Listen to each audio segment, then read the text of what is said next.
This is Democracy Watch. Marc, we've come to a surprising conclusion to the prospect of Nebraska Republicans trying to shoehorn through an 11th hour change to help Trump win the Electoral College. So can you speak on the announcement from Nebraska's Republican governor and Republicans' efforts more broadly?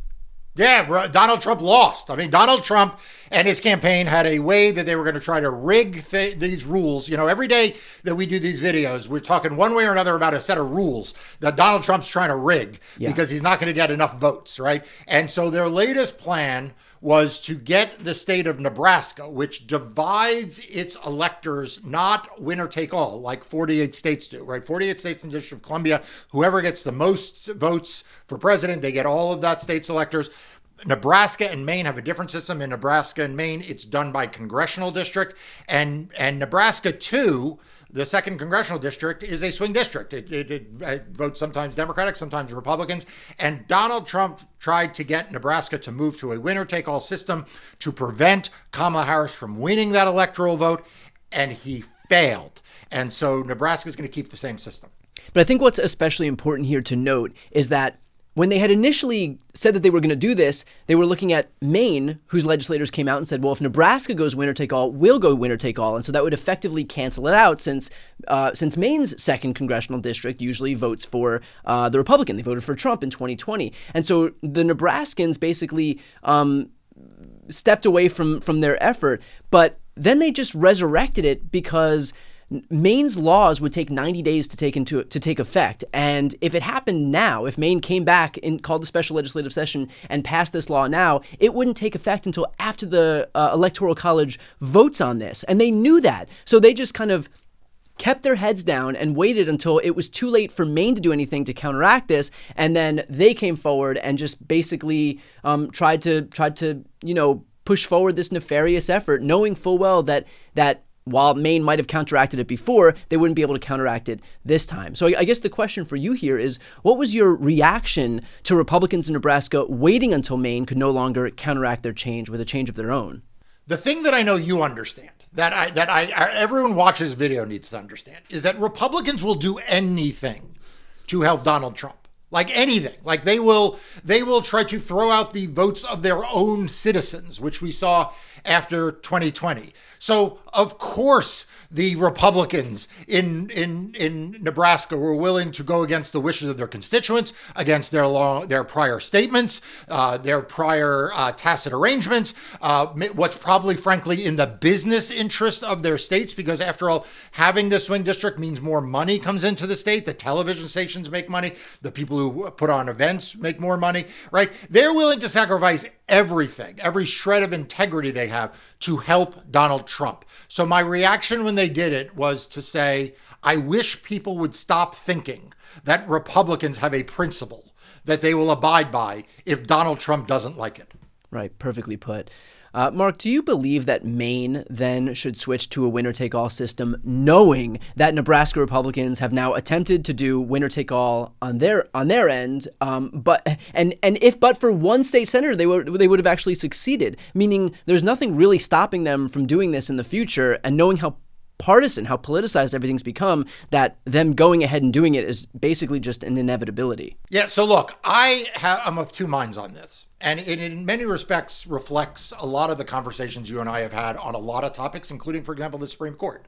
You know, on the one hand, there is something very charming about the fact that these two states, that are relatively smaller states, have this system that is kind of quirky. It's not something I would recommend for California or New York, but like it's kind of like a nice, charming little thing that these two states do this. And as you pointed out, they sort of cancel each other out. So on the one hand, it is a shame to lose that. It is a shame that we allowed Donald Trump to seemingly destroy all of the traditions and customs of politics in our country.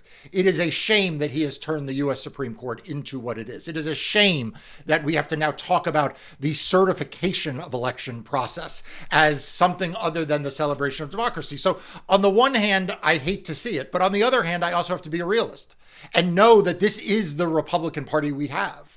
This is the reality of America. And as you say, whether it is not this election cycle, but it's in 2028. Like the charming quirkiness is probably now going to be weaponized on this, the same way as the charming quirkiness of how we certify elections in counties has been weaponized. The way in which, by the way, the quirky charmingness of how the House and Senate certify our elections in Congress with the wooden boxes and all the people walking in, like, there's something wonderful about it, but also it has become weaponized. So, like, can we afford that? And so, yeah, I think Maine probably has to now change their law to mirror the rest of the country, and something will be lost in that.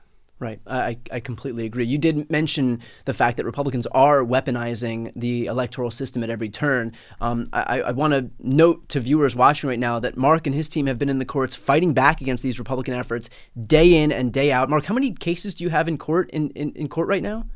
As we sit here right now, my law firm and we have 59 cases pending in 22 states, which is an astoundingly large number. 59 cases in nearly half the states in the country. A small step that we can all take to support the work that Marc and his team do is to sign up for Democracy Docket. It's the news outlet Marc founded to focus on everything voting in elections. It's an amazing resource. I use it on a daily basis. I'll put the link right here on the screen and also in the post description of this video.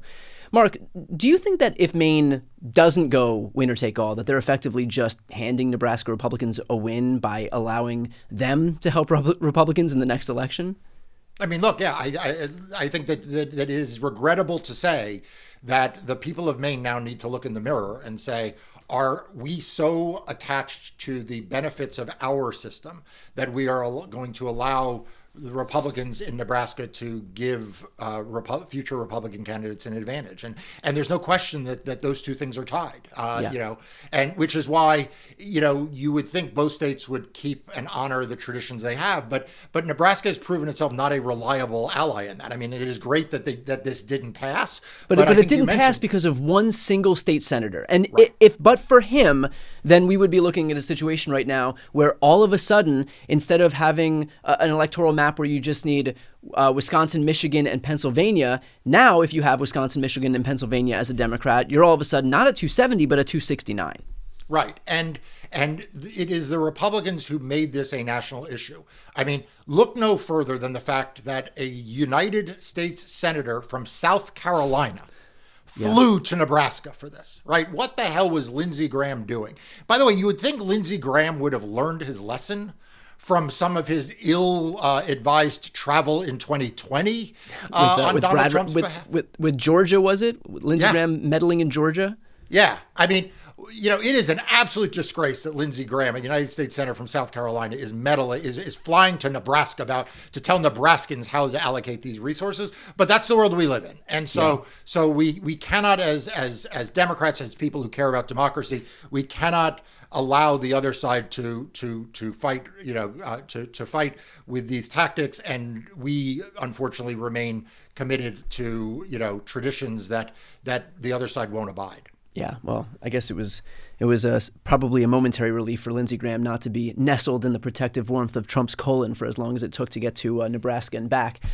Marc, all of this underscores the disproportionate benefit that Republicans derive from the Electoral College. So can you speak on the National Popular Vote Interstate Compact and where we stand on that right now? Yeah, so the Constitution has a number of provisions that are incredibly anti-majoritarian. What do I mean by that? They are provisions that don't just protect the rights of minorities, but actually give the power to minorities, which is not really what the framers had in mind. Framers had in mind that minority rights would be protected, but not that people who do not enjoy majority support would be governing.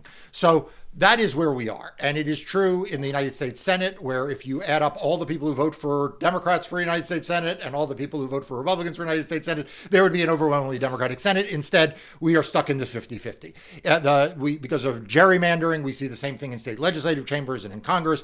But at the presidential level, we see the same thing with the Electoral College. Because of the way in which large states are treated, under the Electoral College, it is almost certain that Kamala Harris will receive millions more votes than Donald Trump, and yet it is a close race. Joe Biden won by 7 million votes, but it was a close race. Hillary Clinton won by 3 million votes, and yet she lost the Electoral College. Republicans no longer seek to achieve a numerical majority in the popular vote.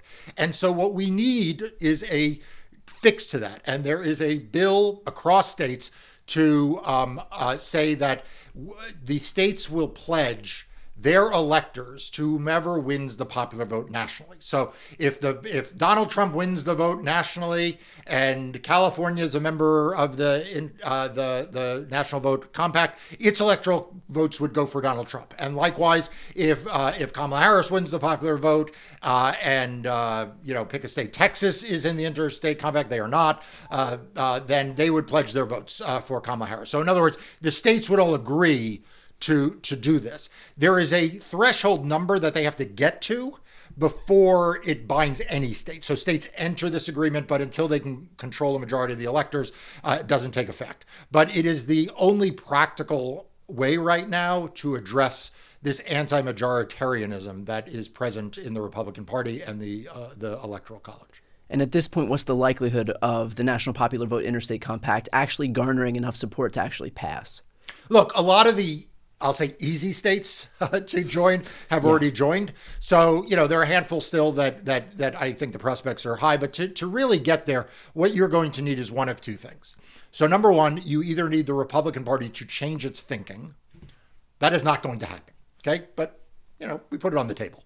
Or we need Democrats to control more state legislatures. So my message to everyone out there is it is important to vote for Kamala Harris for president. And I don't want to hear any nonsense about what it is that you don't like that is making you still undecided. You need to vote for Kamala Harris for president, and you need to vote for Democrats up and down for Senate and for House. But it is equally as important. Yes, equally as important that you keep going down the ballot. And for those state legislative races, you vote for the Democrat in your state legislature, because state legislatures have a lot of power about what the rules of elections are. They have a lot of power over your day-to-day lives, but also they have the ability through entering into this compact to deal with the inequities of the Electoral College.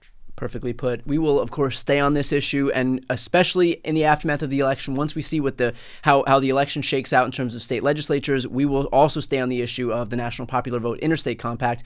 So for those watching right now, if you want to support the work that Marc and his team are doing, please, again, sign up for Democracy Docket. I'll put the link right here on the screen and in the post description of this video. I'm Brian Tyler Cohen. I'm Marc Elias. This is Democracy Watch.